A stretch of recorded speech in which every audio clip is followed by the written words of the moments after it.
Hello, Magic players. My name is DJ. This is the Jumbo Commander YouTube channel. 2022 has been a phenomenal year for Commander players. So many cards. I made a video about the top expensive cards $5 or more that you might want to pick up for your Commander deck, but that's not this video. This video are the 10 budget cards under $1 that you can get right now. Slot them in your Commander decks. They are future staples, and right now they are so cheap. Let's take a look back at 2022 and find out some great budget cards. Starting off at number 10. We have Topiary Stomper. 1 green for a 4/4 plant dinosaur with vigilance. When Topiary Stomper enters the battlefield, search your library for a basic land card, put it on the battlefield tap, then shuffle. Topiary Stomper can't attack or block unless you control 7 or more lands. I don't know why, but the normal version is over $1, but the cool promo one with this beautiful lines and color is coming in at 95 cents. Topiary Stomper is a solid staple. Anything that can fetch a land and put it on the battlefield and have a relevant body is gonna be a really great card for you to have in your Commander collection. At number 9, we have Daenerys Hope. 4 and a white for a 4/4 legendary human knight. First strike, vigilance, lifelink. When Daenerys Hope enters the battlefield, you may put an aura or equipment card from your hand or graveyard onto the battlefield attached to Daenerys. There are a ton of impactful auras and equipment. You could just suit Daenerys up, attack with something big and crazy. You could combo with something like Gift of Immortality. This could just be a value play. Cheat a bunch of mana, make Daenerys huge. But the important part is that with every new aura and equipment, even the big splashy ones, the ones that are hard to equip, Daenerys becomes even better. This card is 40 cents, which is a great deal, but the stained glass version is only 19 cents. So if you like that art style, it's a great deal. Coming up next, we have Devilish Valet. 2 and a red for a 1/3 Devil Warrior with Trample and Haste. Whenever another creature enters the battlefield under your control, double Devilish Valet's power until end of turn. Whenever you see the word double, it really gets out of hand. This also does really well when you boost its power a little bit. So you boost its power and then every little creature suddenly makes a big impact. But what if you play something pretty normal, like a Siege Gang Commander putting 4 bodies onto the battlefield? It goes to 2, to 4, to 8, to 16. Like that hits hard, and all it takes is a little bit of creature shenanigans and Devilish Valet is one-shotting people, and that is a fun, splashy Commander play. Next, I want to talk about Urtai Resurrected. 2 blue-black for a 3/2 legendary Phyrexian human wizard. It's got flash. When Urtai Resurrected enters the battlefield, choose up to 1. Counter target spell, activated ability, or triggered ability, its controller draws a card. Or destroy another target creature or planeswalker, its controller draws a card. Now this thing is versatile. It hits everything. Spell, activated ability, triggered ability, creature, planeswalker. That's so much stuff. The downside is that your opponent gets to draw cards. So it isn't really a 2-for-1 where you get the creature and the ability. It's more of like a 1-for-1. It's more of a tempo play. Sorry, you can't have this right now. This does take a little bit of the bite or the shock out of getting your creature or planeswalker destroyed or your spell or ability countered. It kind of is like, well, at least I get to draw a card off of it. But Urtai having flash for that destroy another target creature or planeswalker is just great. By the way, it doesn't say one that you don't control, so you could sacrifice, your own creature, destroy your own thing, and then you can draw a card. This just speaks to the flexibility of this card, not to mention the ability to blink it, to use the body. I think it's just fantastic. And coming in at just under $1 for the normal version, it's a great deal, but again, the stained glass version is coming in at 25 cents. So if you like that style, then this is again, just a really great deal. Aerial Extortionist is 3 white for a 4/3 bird soldier with flying. Whenever Aerial Extortionist enters the battlefield or deals combat damage to a player, exile up to 1 target non-land permanent. For as long as that card remains exiled, its owner may cast it. Whenever another player casts a spell from anywhere other than their hand, draw a card. So this is not permanent removal. You're exiling something, but then they can cast it again. It's more like a bounce. But imagine an evasive creature that bounces something every single time it deals combat damage to a player or enters the battlefield. Just think of all the flicker and evasion targets. It's amazing. But then also it has this great ability of you gaining card advantage whenever your opponents cast those cards you sent into exile, or whenever they cast their commander, because it's just any spell from anywhere other than their hand. That's just great. And the fact that this is coming in at 60 cents, I believe that this is severely underplayed and you're going to want this in your commander deck. The tempo gain is huge, the card advantage is great, and the politics are spectacular. All right, next I want to talk about a few sagas. The first up is the Phasing of Zhalfir. 2 blue for an enchantment saga. It's got read ahead, so you can choose whatever chapter you want. 1 and 2, another target non-land permanent phases out. It can't phase in for as long as you control the Phasing of Zhalfir. And then number 3, destroy all creatures. For each creature destroyed this way, its controller creates a 2/2 black Phyrexian creature token. This is unequivocally a powerful board wipe in blue. I mean, destroying all creatures is great, and just downgrading a bunch of them to 2/2s. I mean, the 2/2s are going to be inconsequential. You're going to easily be able to handle them in a game of Commander. And the fact that this could be a delayed board wipe is kind of interesting too. You know, save a couple of your own creatures by phasing them out and then destroy everything. It is definitely risky. I think that the best play is to play this just straight away and destroy all creatures, downgrade everything to that 2/2, but it gives you that extra flexibility, and I like that.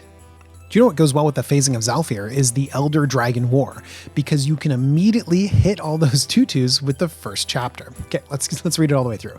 2 red for an enchantment saga with read ahead. The first chapter is the Elder Dragon War deals 2 damage to each creature and each opponent. Great for small board wipes, but it's easy for you to just read past that.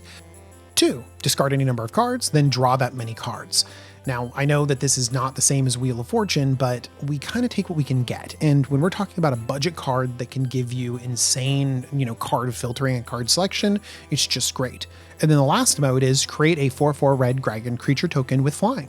A 4 mana 4/4 flyer is fine. I know that's not like big over the top commander stats, but those are the kinds of creatures that threaten planeswalkers, that pressure your opponent's life total. They're great, and combined with all of the other effects this has means that you are getting a ton of value on a single enchantment. And then finally, my last saga I'm going to talk about is Jungen Defends the Temple.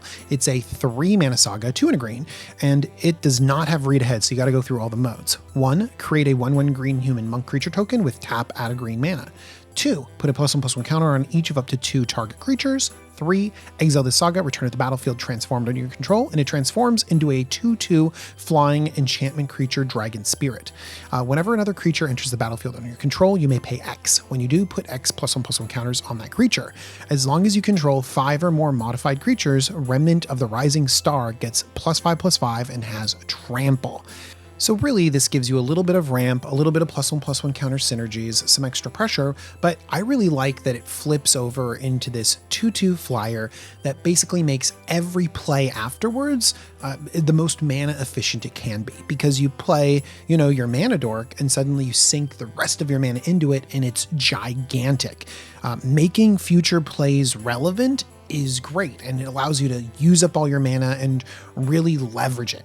Sometimes in creature decks, you want to curve out, and in the late game, when you draw your 1 or your 2 or even your 3 drop, it doesn't stack up at the table. But Remnant of the Rising Star lets you get there, and lets you get there for 65 cents. All right, next up we have Furball Flautist, 4 red for a 4/4 giant bard.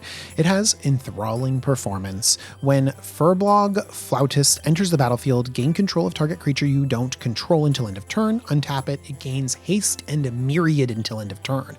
Oh, in multiplayer, Myriad is so fun. As a reminder, when you attack with it, it creates token copies of itself for each opponent, so you're attacking with that creature at everyone.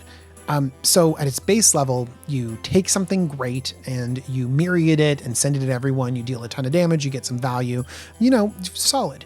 But what I really like about this is that it is a commander killer. It's a legendary creature killer, because you take the legendary creature, you attack with it, and then when it legend rules itself out, when you create all these extra tokens tapped and attacking, you just choose to sacrifice your opponent's creature. And so you don't have to give it back. So the added benefit of being able to take something big, make huge copies, swing in, do a bunch of damage, all that cool stuff with Myriad is the fun commander play. But the fact that it can just murder a commander is fantastic and makes it a little bit extra flexible. Next up, we got Vanguard Suppressor. 3 and a blue for a 3/2 flying creature Astrates Warrior. It's got suppressing fire. Whenever Vanguard Suppressor deals combat damage to a player, draw a card. That Ophidian text is really good. And if this was just a 4-mana 3/2 flying Ophidian, it would be fine. But I skipped a line of text. It has Squad 2. For every additional 2 you pay, you get another copy of this 3/2. Suddenly, putting 2 or 3 of these on the battlefield and as tokens with all those token synergies is fun. It's so fun because they're all flying Ophidians, this evasive threat. I really like attacking in and drawing cards, and I think that with flying, you definitely have a chance in multiplayer to sneak that damage through, get that card advantage. And so I'm a big fan of Vanguard Suppressor in the early game, pressuring those opponents drawing cards, and in the late game, going wide enough that this becomes a great threat at many points in the game. All right, next we have Elminster. This is a planeswalker that's under $1, and I think it's great in Commander. Elminster is 3 white blue for a legendary planeswalker, Elminster. It's got loyalty 5 to start off with, and it has this static text. Whenever you scry, the next instant or sorcery spell you cast this turn costs X less to cast, where X is the number of cards looked at while scrying this way. So its +2 is draw a card, then scry 2, which just drawing a card and ticking up to 7 loyalty is pretty okay. Like, you get your card back and you can get up to a loyalty where it's really hard to take out Elminster. But then the next instant or sorcery costing 2 less is pretty solid. Like, it really does let you chain Elminster into other things. Then, of course, you have -3, exile the top card of your library, create a number of 1/1 blue fairy, dragon, creature tokens with flying equal that card's mana value. Ho ho. Now, if you have top deck manipulation, if you can set up the top of your deck, like, this is phenomenal. I mean, I've played Elminster and flipped over an Eldrazi and been like, yeah, get out of here, exile this card. I'm just going to create, 11 1/1 blue fairy creature tokens. It's insane. And then finally, Elminster can be your commander, which is just great text. I think that people see this and they're like, oh, it's really limiting, but +2 draw card scry 2 is just solid. And so if you're on a budget and you're looking to have a fun planeswalker that can do stuff in Commander, then Elminster is going to be perfect for you. And then the last card on this list is a couple of them. I cannot believe that the Defiler series is under $1 in many cases. Like Defiler of Instinct, 2 red for a 4/4 Phyrexian Kavu with first strike. As an additional cost to cast red permanent spells, you may pay 2 life. Those spells cost red less to cast if you paid life this way. This effect reduces only the amount of red mana you pay, and whenever you cast a red permanent spell, Defiler of Instinct deals 1 damage to any target. Like, this is great. Like, the cost reduction alone, turning mana into life, is worth it. Like, I would play this in any red deck that has enough red permanents that I'm reliably going to get the mana reduction. Not to mention the damage that you send everywhere, and the body is great, and all of them are solid. Like the white one coming in at 90 cents. Defiler Faith is 3 white for a 5/5 Phyrexian human with vigilance. It's got that same text for white, and whenever you cast a white permanent spell, create a 1/1 white soldier creature token. Just cast another creature, create a token, cast a creature, create a token, and then again, you're casting them cheaper. These facilitate you chaining spells into more spells and give you value along the way. I'm flabbergasted that they're this cheap because I think that they are solid inclusions. So I would pick them up and play them in your decks because these are powerful cards for their price. Under $1. Wow. And in fact, all of these cards are under $1. All right, everyone, that is my list. Thank you so much for joining me for this top 10 list. Remember to check out the 10 expensive cards from 2022. But for now, if you want to pick up any of these cards, go ahead and go on over to Cool Stuff Inc., where you can use the coupon code JUMBO5 and save 5% off your order. I want to thank my patrons. They're amazing. Thank you, patrons. And thank you for watching this video. I hope you had a great 2022, and I hope 2023 is going to be even better. Bye-bye, everyone.